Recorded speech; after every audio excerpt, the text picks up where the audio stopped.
Quelque chose de totalement nouveau, c'est les calculs de somme. Donc les sommes, c'est quand il y a les trois petits points, donc c'est le fait qu'il y ait énormément de termes et que ça soit un peu abstrait.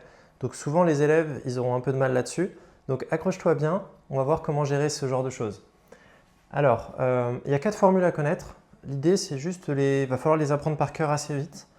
Donc déjà, il y a les cas particuliers. Donc, première colonne à gauche, c'est les sommes de termes d'une suite arithmétique. Donc là, c'est un cas particulier. Si on augmente de 1 à chaque fois, en commençant à 1. Donc 1, plus 2, plus 3, plus 4, plus 5, plus 6. Et on imagine, on va comme ça jusqu'à 1000. Et on aimerait savoir, ça vaut combien? Et donc, c'est vraiment long à calculer, donc c'est trop compliqué.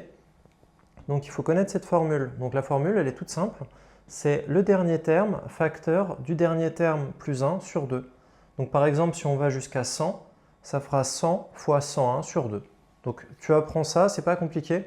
Il y a des petites méthodes aussi pour comprendre avec des histoires de lignes et de colonnes. Donc, je le montrerai sûrement dans une autre vidéo. Alors, deuxième cas de figure, au lieu d'avancer de 1 en 1, cette fois-ci, on va avancer de manière un peu irrégulière.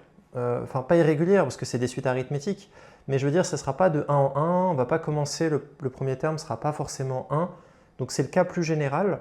Donc là, la formule, si on additionne les termes d'une suite arithmétique jusqu'à un, donc u0 plus u1 plus u2 plus un, ça fera n plus 1, facteur de premier terme plus dernier terme, donc u0 plus un sur 2.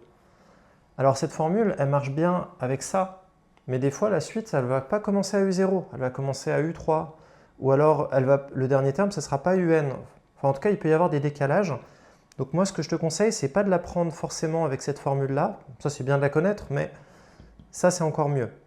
Donc c'est nombre de termes, facteur de premier terme plus dernier terme sur 2. Donc le premier terme ici, c'est quoi? C'était u0. Le dernier terme, c'est un. Donc ça peut changer.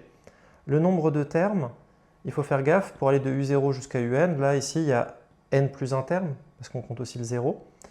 Donc cette formule, elle est plus polyvalente. Donc le nombre de termes, facteur de premier terme plus dernier terme sur 2. Le plus dur en général, c'est de calculer le nombre de termes. On le verra dans les exos. Donc c'est souvent là, il va falloir que tu te méfies. Alors les suites géométriques, c'est un peu plus simple paradoxalement.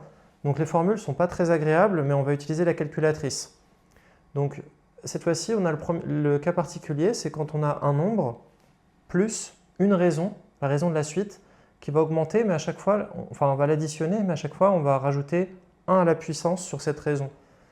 Donc imaginons la raison, c'est 3. Ça va faire 1 plus 3 au carré, plus 3 au cube, plus 3 puissance 4, plus 3 puissance n.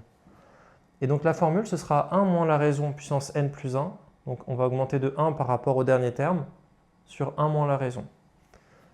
Et donc la formule générale, quand on a les termes d'une suite géométrique, la formule est quasiment la même. Donc ça, c'est vraiment confortable. On va juste multiplier par V0 et à part ça, on ne change rien.